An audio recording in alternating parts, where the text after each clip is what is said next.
7,000 feet. It is about a 3-hour drive from Milan near the French border. Its altitude makes it possible for early season skiing, although even here, snow is scarce this year.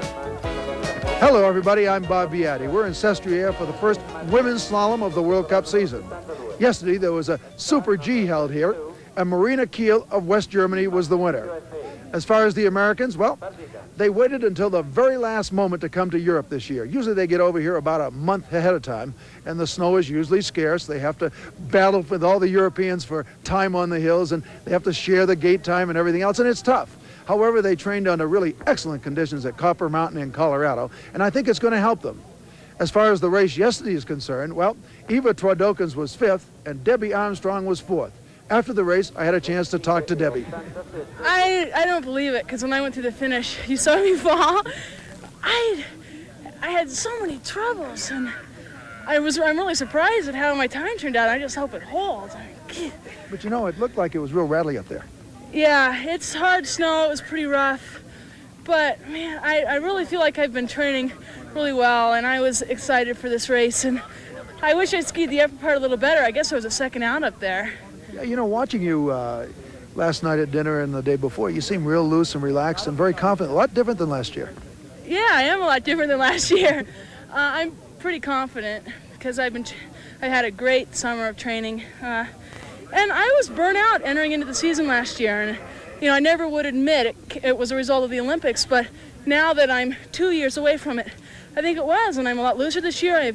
I'm a year older, and I just have a good summer of training behind me, so it feels good. I'm really happy. Snow conditions are very weak here and worked out very, very well. Here's how it works. The top 30 finishers after the first run in the slalom will run in reversed order for the second run. In other words, the girl who finished first in the first run will go in 30th or last in the second run. This really kind of means that as she's standing at the top of the mountain, all alone, it'll be her race to win or lose. Remember, it's the combined time of the 2 runs which determine the winner. Okay, now for the highlights of the first run, let's go to Mike Hunter and Vicki Fleckenstein for the call. Thank you, Beats, and welcome everybody to the first in our series of covering the 1985-86 World Cup campaign. And I'd like to welcome to our ESPN ski team former U.S. Olympic team member Vicki Fleckenstein. Vic, the big change, as Bob was discussing, as it's called, the Turn 30 format, no reference to your age, but that wasn't around when you were racing for the United States. It's certain to be more exciting for us, the spectators. How about from the racers' viewpoint? Well, as far as the final racing goes for the racers, it's not really going to change much. They're going to have to go just as all out as they always have in World Cup slaloms. But they will have to change their thinking a little bit for the second run because of the different format. Of course, it will be the same for everybody. It will be the same for everyone. The racer who will be racing the very last in this second run, the leader after the first run, that's Austria's Roswitha Steiner. She leads by 0.3 of a second over Swiss Brigitte Oertli. And in third place at the moment coming into this final run, it's an American, the bronze medalist from the World Championships in Giant Slalom last year, Reno, Nevada's Eva Twardokens. That's got to be a great boost of confidence to that youngster. Oh, you better believe it. To start out the season with a first run of slalom in third place, that's got to do wonders for her confidence. And also, that carries over into the entire slalom team. I'm sure all the girls are getting excited about the second run. As a result of the early season snow in the United States, the U.S. ski team got great preseason training, and Bob Beatty talked to Eva Twardokens about that. I was doing my best to just try to take what I've learned this spring and summer and fall and put it to use and then just go for it. Try not to get distracted.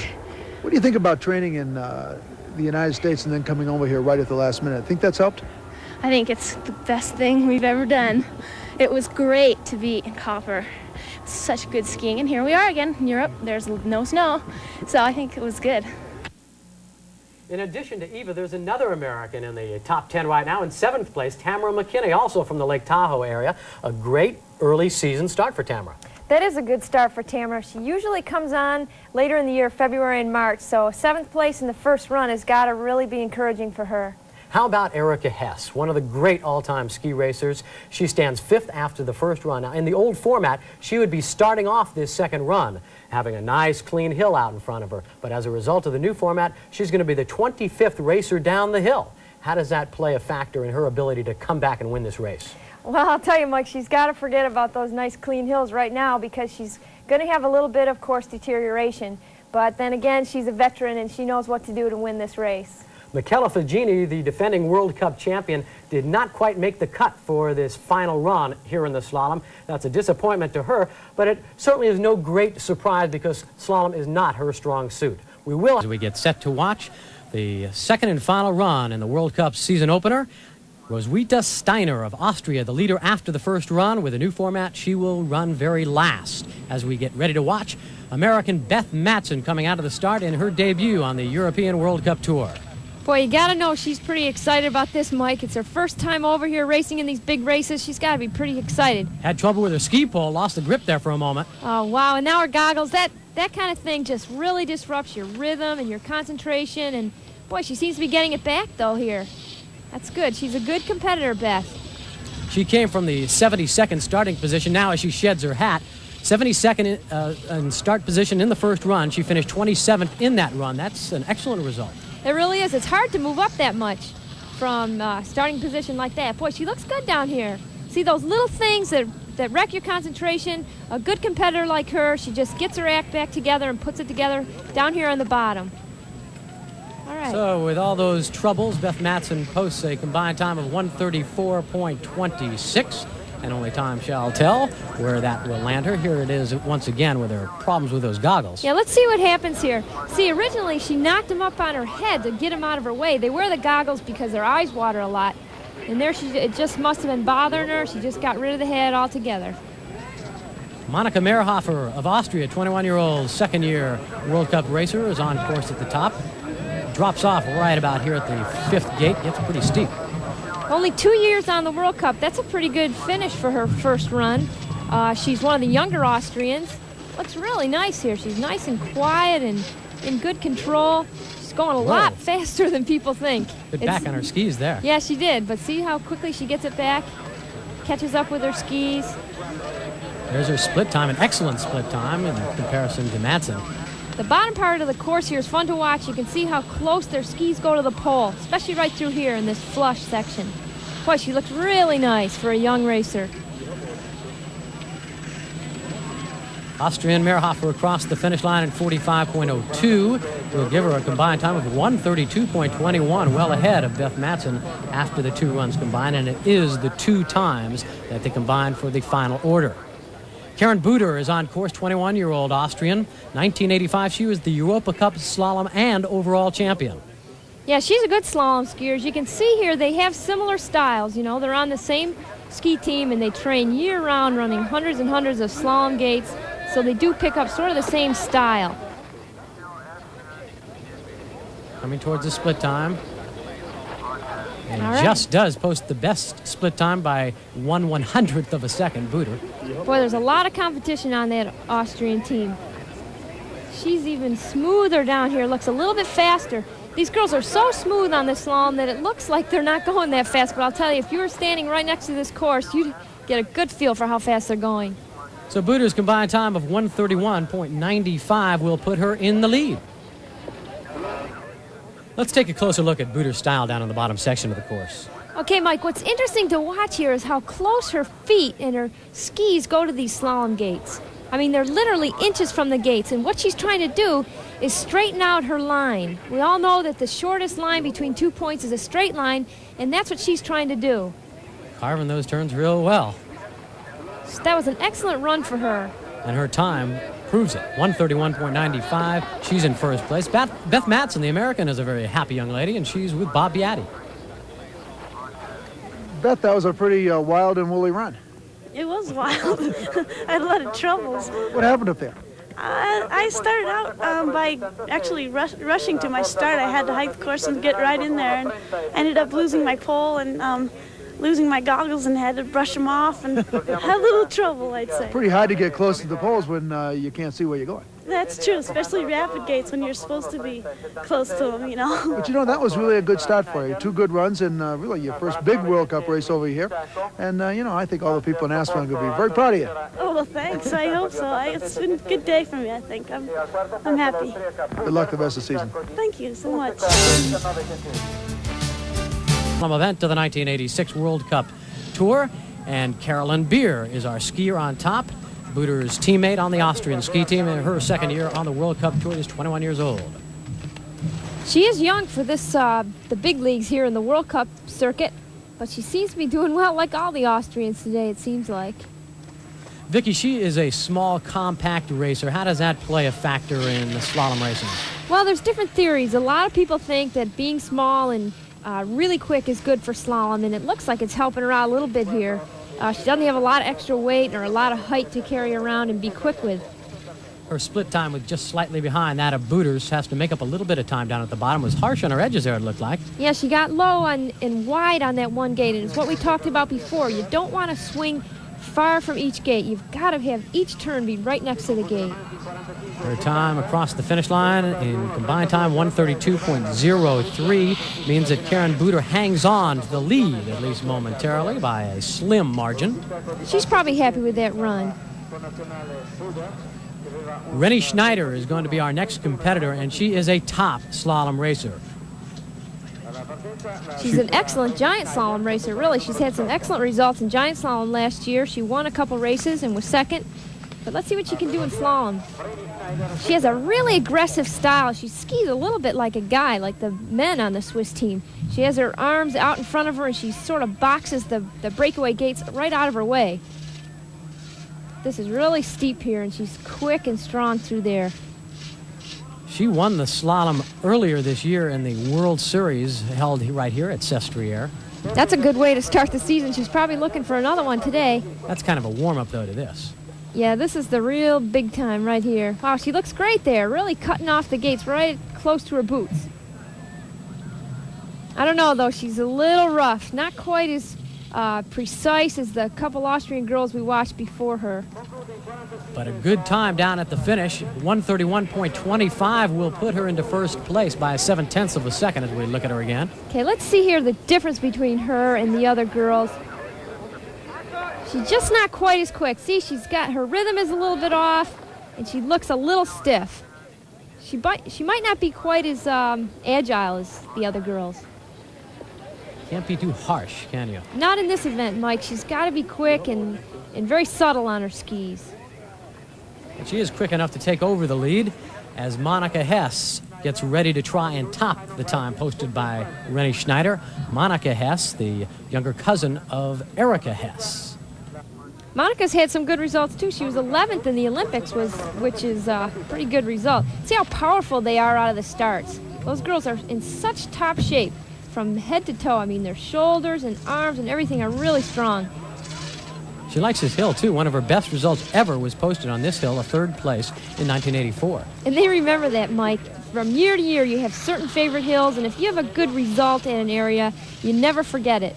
Looks like she's really psyched for this run. Not a bit of concentration lapse or anything. She's got good rhythm.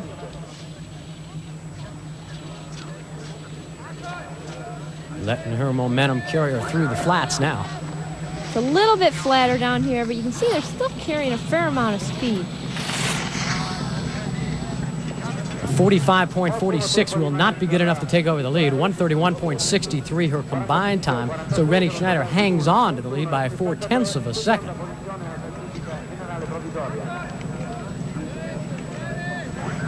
As we go to Camilla Nilsson of Sweden, just 18 years old. Her brother, also a great World Cup racer for the men. Yeah, he's a great slalom racer. She's sort of alone up here. You know, she's the only Swedish girl. She doesn't really have a team up there with a start, up at the start with her. I'm sure they're down at the finish cheering her on. But she's holding up the score for the Swedes today. That's a reminiscent style she's using, huh? It is, Mike. It's a little bit like famous Ingmar Stenmark. I'm sure a lot of the viewers are familiar with him. He was Swedish great men's skier. Her split time a little bit off the pace. She's really going to have to pick it up down here. You never know what she might be doing. She might be being a little conservative on this run just to get a sound result. Ooh, that was a quick set of gates in there. Yeah, she's making up time down here. You can see that. Wow, an excellent second run for Nilsson. 44.76 will put her in the lead, 130.76. Let's watch her again in this bottom section where she definitely picked up a lot of time. She really did. I think she was a little surprised with her result there. As you can see from the side here, her stance is really strong. Palan of France, ready to go for her second and final run. The leader right now is Camilla Nilsson of Sweden. Well, you hit it on the head, Mike, when you said one of the greats. She's been around a long time, Perrine. 8 years on the World Cup, and she knows what she's doing in this event. She's excellent on steeps, and it looks like she is again today. She's always done well because she's got a really compact stance. Whoops, right there, she got a little bit back on her skis, but she's right again back into the course. I really like to watch Perrine Palan. She's one of the all-time great slalom skiers. Youngsters can certainly pick up some pointers from watching her French technique. Very smooth and quiet on the snow. In fact, they call her the cat. Yep. She doesn't look quite as hot as I've seen her, though. It's too bad. This might not be her day. Her time of 45.6 will put her a bit behind the leaders. Actually, 7/10 of a second behind first place Camilla Nilsson, so it was not a good second run for her. No, I wonder why. She might be getting a little bit of a slow start for the season. She seems to come up off the snow. Yeah, that's a bad sign. A lot of times when a skier does that, they're just a little stiff in their legs. It's a bad sign. Maria Rosa Quario, a great young lady, 24-year-old Italian, now in her 8th year on the World Cup. See those gloves? Yeah. They use those to knock the poles right out of their way so they don't hit them with their knees or with their shins. But they do drive right over those hinged gates. So they have a hinge right at the snow level. She's in front of the home crowd. You can hear the crowd behind her. These Italians love to see their fellow Italians do well. Not only that, her most recent victory as a World Cup racer, 1984, she won it right here on this hill. So she's got to be pretty excited. Looking a little rough, but you never know. You know, sometimes when they look rough, it's just because they're going so fast. Her split time indicates she was slow up top, wow. And now she has a problem. Wow, it just happened so fast. You never know. Now, I think we might get a replay on that, and we'll try to see what happened to her there. Okay, here she comes. She's in good control here, no problem. Wow. Okay, could have been just a caught edge, and one ski went on one side of the gate, and the other ski went on the other. So Nilsson hangs on to the lead as we look at Maria Eplebeck. Added Beck to her name last year, having married a member of the men's team, Florian Beck. You can see a little bit different style for this German. She doesn't ski like the Austrians or the Italians. She skis very, very erect with her knees tight, close together. She's knocking down every gate. Every single gate. Whoa. Oh, and now she misses a gate. Getting a little too close to those gates, unable to negotiate all the turns. And Eple is out of this one. Here's our favorite. That makes room for Tamara McKinney, the 23-year-old 1983 World Cup champion. Tamara's got to be ready for this one. She had a good first run, and that's got to jazz her up for this second run. Oh, she's bouncing around up top. That cost her a little bit of time, didn't it, Vicki? Well, a little bit, but, you know, Tamara's funny. She doesn't always do great on the steeps. Her thing is the more gentler slopes because she's very quick on her feet and so subtle. I think she's going to be happy to finish this one, having last year fallen in 5 of her first 6 races. Okay. Into the bottom section. This is where she's usually good.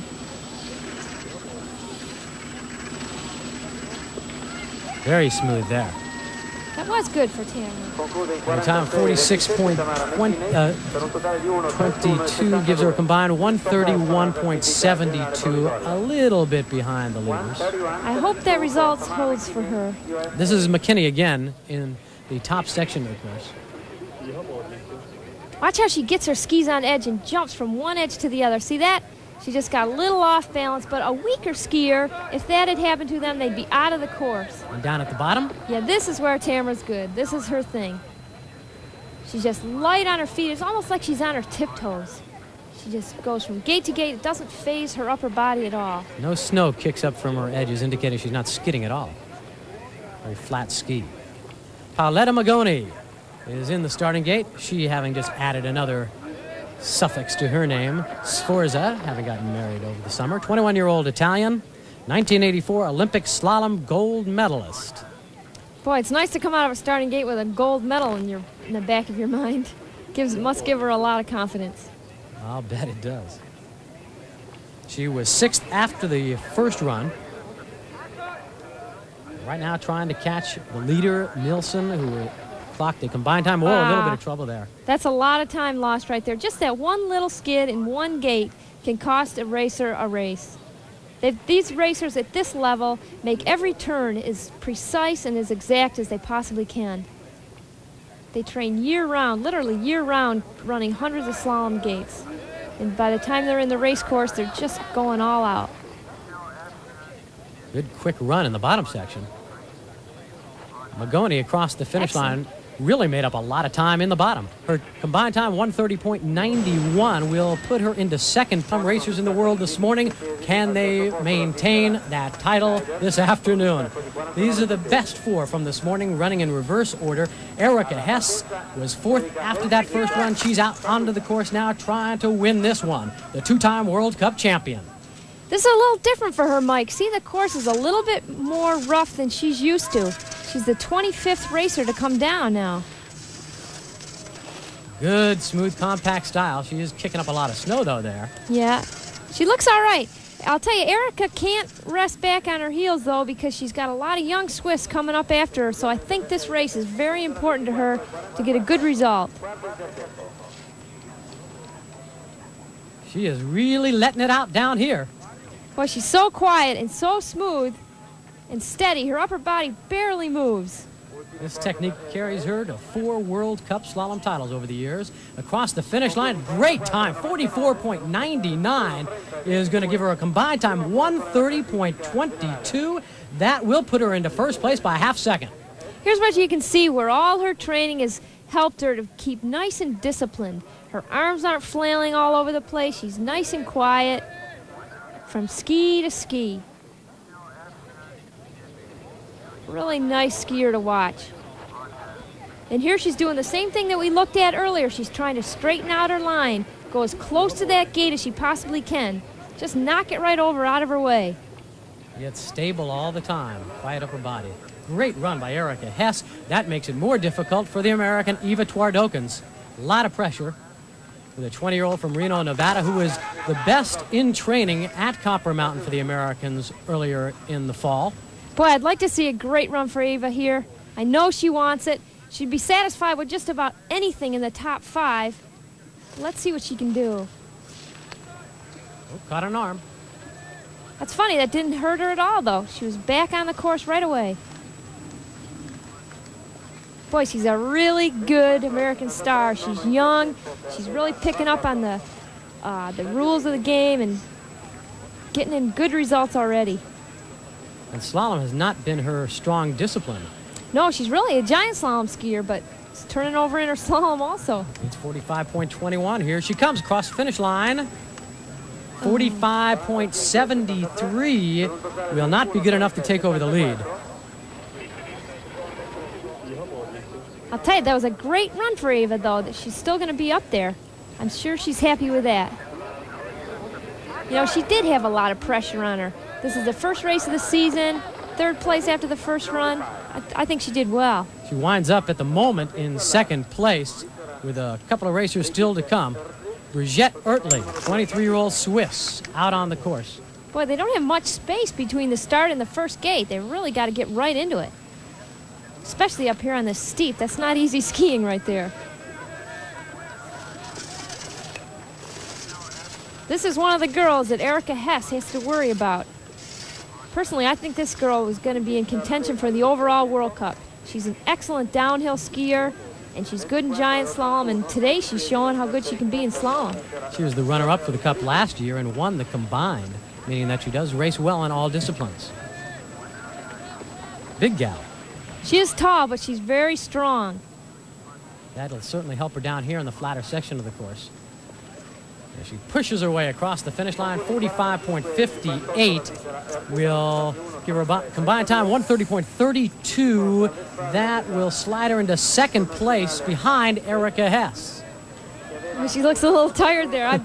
I can tell you that those slalom runs don't, as easy as they look, they take a lot out of your legs. They're really tiring. One lady left on the hill. That is the leader from this morning's first run.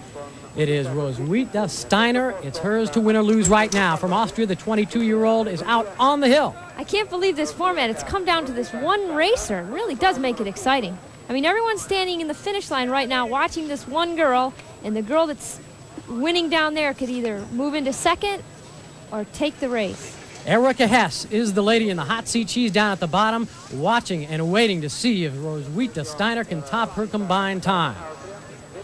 At the split time, she's a little bit off the pace at the split time. She may be good on the bottom, though. She might be a good flat skier. Sure looks like she is. Ooh, yes. Definitely picked up a little bit of time right there. Has to be 45.82.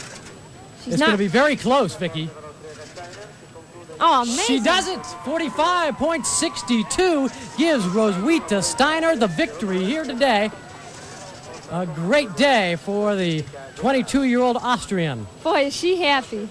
So we have a good training last week in Saalbach Hinterklimby. I have a training also on the man-made snow. And so it was pretty good.